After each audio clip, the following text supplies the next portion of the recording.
discussion is going to look at the contrast between the two words debate and discussion. And so the goal of it is to make it a little clearer how those two words are similar and how those two words are different.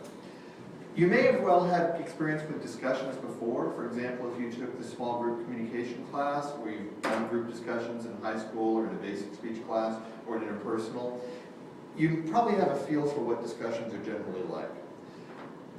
There is a different set of rules that discussion plays by versus what debate plays by. And so we need to draw the theoretic distinction between the two. So on the one hand, you have debate, and on the other hand, you have discussion. The first difference between the two is how many sides are there in a debate versus in a discussion. In a discussion, we often say that discussion is multilateral. In other words, many. There are many sides to it, or many possible positions you might take.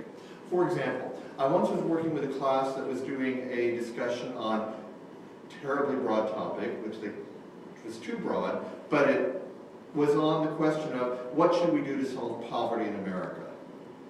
Well, imagine how many possibilities there are for that. We have to ask questions like whether poverty is significant for lots of people or for a smaller segment. We have to define what poverty is. We have to define poverty in terms of the minimum wage or some other standard. When it comes to solving the idea of poverty, we might come up with literally dozens or hundreds or thousands of different possible plans to do it with. And in the course of a discussion, we might come at the question of solving poverty in America from many different angles. We could try this, we could try that, I see it this way, no, I see it this way, and we might all end up defending different ideas or different perspectives, or if not defending, at least articulating and explaining. Ultimately in the discussion, we would try to work our way from those many perspectives down to one that we could agree on, but along the way, we could have many different angles we're coming at it from. Debate, however, is not multilateral. Debate is bilateral. In other words, it is not multi-sided, but two-sided. It's not like we could go at any of 7, 8, 9, 10, 100, 1,000 different ways, but rather we have our choice of two options. We do it or we don't do it. It's like a courtroom trial. If someone's accused of a crime, we end up saying either they are guilty or they are not guilty. There's no in-between on it. So to in a debate, the proposition that we're debating says we should do something. We should increase United States military security, or we should change land use in the United States. There's something we should do. And one team is going to argue, yes, we should do that one specific thing. And the other team is going to argue, no, we should not do that one specific thing. But it's two sides of one option, two sides of one question, not many different angles on it. So in other words, discussion is sort of more open-minded. We can consider things from a lot of different angles, a lot of different perspectives, a lot of different ways, and figure out which one of those many options things appealing. But in debate, we've really narrowed it down. We're much more closed-minded in the sense that you either accept or you reject. You go this way or you don't go this way. But it's a single bilateral choice. In order to get to this choice, the question becomes, when does the thinking occur? And in debate, we say the thinking occurs before the debate. Whereas in discussion, we say thinking occurs during the discussion. Thinking occurs in process.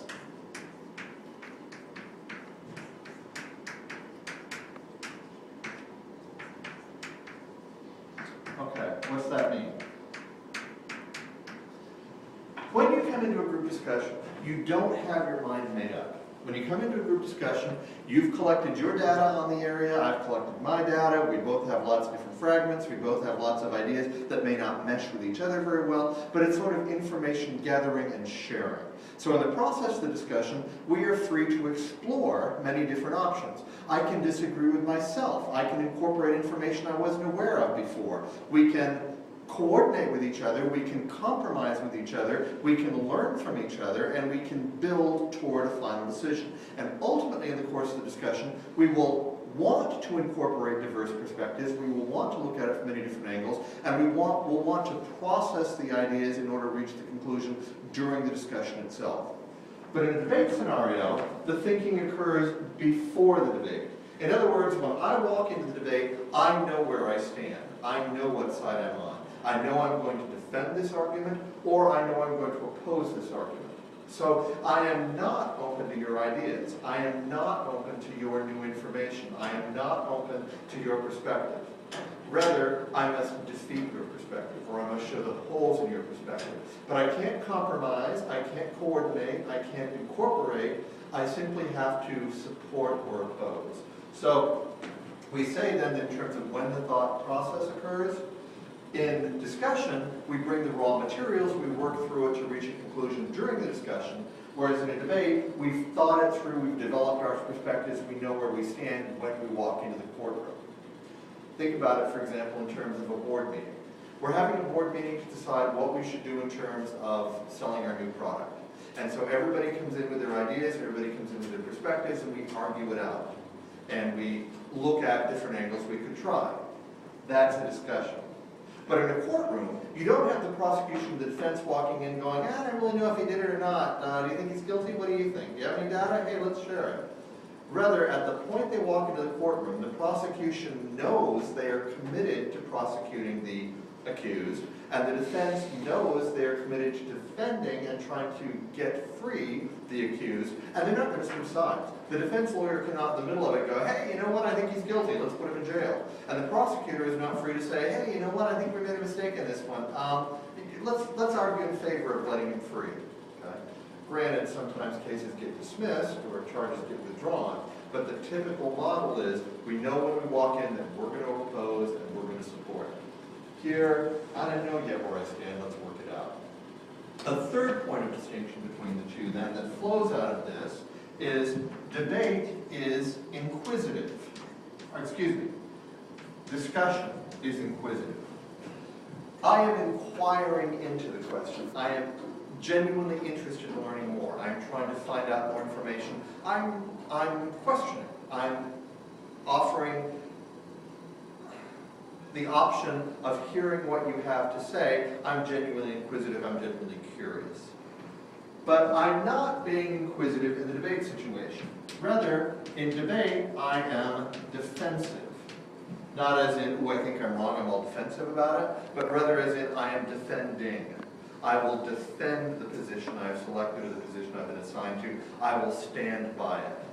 So I don't have any doubts as to whether I'm right or wrong. I'm not curious about what you think. I know where I stand. I've already thought it through. I've already done the work. I've already done the research. I've already done the processing. I know what I'm going to stand for, and it's going to be the opposite of you. Over here, we might end up on the same side. We might end up agreeing. We're going to learn from each other. But over here, no, I know where I stood. I thought it through in advance. Now I'm just going to defend that side. A final point of distinction between debate and discussion involves the idea of whether we are working together or in opposition to each other. And we've already covered that, but to make sure the terms get in here. In discussion, we say we are cooperative. So if you have 5 people in a group discussion, you hope they will help each other. You hope they will listen to each other. You hope they will learn from each other. They're trying to cooperate. I don't walk in with all the answers. We'll sort of compromise and coordinate and work through it as a unit. Debate, however, is not interested in cooperating. Debate is interested in competing. Here, if you were on the other team, I'm not trying to cooperate with you to find a jointly acceptable answer. I'm trying to argue your answer is wrong and my answer is right. So that's the basic distinction between debate and discussion. You, at some point in your life, you have been in both, and you will be in many more. And it's important to understand the distinction between them because it's the mindset you walk into the meeting with. If I walk into a room and I think I've got to defend my position and I treat it like a debate, that's going to be very inappropriate in circumstances where discussion is really what's called for. On the other hand, if I walk into a room thinking, yeah, I'm just going to learn about this and talk about it, I'm at a terrible disadvantage if my opponents see it as a competition and a debate where they want to defeat me. So going into any group deliberation context, we have to know what it is we're going into. Are we walking into a situation that really is a discussion, maybe in the early stages, maybe in idea development, maybe in working through and seeking compromise, or am I going into a situation where everybody's already set in a position and I have to be able to fully articulate and defend a particular stance? Because if we go into it and we see it differently than the people that we're working with do, it can cause problems for everybody. And once we have defined what we think it is that we're going into, then we go into it with this perspective. If I am walking into a discussion, I should walk in open-minded, willing to look at it from many angles, do my thinking during the process of the discussion, really inquire into what other people think so I can best understand their perspective, and work to cooperate with them to get to a final answer that everybody's comfortable with. On the other hand, if I'm walking into a debate situation, I have to realize that we're on different sides from each other. I've got to make sure I've done my thinking before this meeting has ever taken place, that I'm fully prepared to absolutely defend every detail of my position and counter every detail of any opposite position. I'm going to have to defend what I've come up with, and I'm going to have to compete against the other. They are, in essence, my enemy. They are on the other side, and if their idea prevails, my idea will fail, and I've got to make my idea prevail as much as possible. So that's the basic distinction between discussion and debate. Obviously, what we're doing here in this class is the debate model, which means that for the topics you're researching, you must remember that there are two sides to it. Either we should change American education, or we should not change American education. Either we should take more steps to increase America's military presence, or we should not take more steps to increase America's military presence. All the thinking has to take place before the debates. I've got to have the research in hand, I've got to have read it, I've got to understand it, I've got to see the holes in it, I've got to know what I can prove and what I can't prove. I'm going to have to defend whatever I come up with, so I need to come up with a position that's as clear, articulate, cogent, sensible as possible, because I'm going to be locked into defending it, and I'm not going to be free to shift ground, I'm not going to be free to flip-flop, I'm not going to be free to say, oh, I guess you're right. I'm locked into my stance, and I'm going to be competing against that other person. So it's not going to be a warm, friendly, fuzzy situation. It's going to be one where we are going to try to use our ideas to defeat the ideas of the other side. And that ends discussion of debate versus discussion.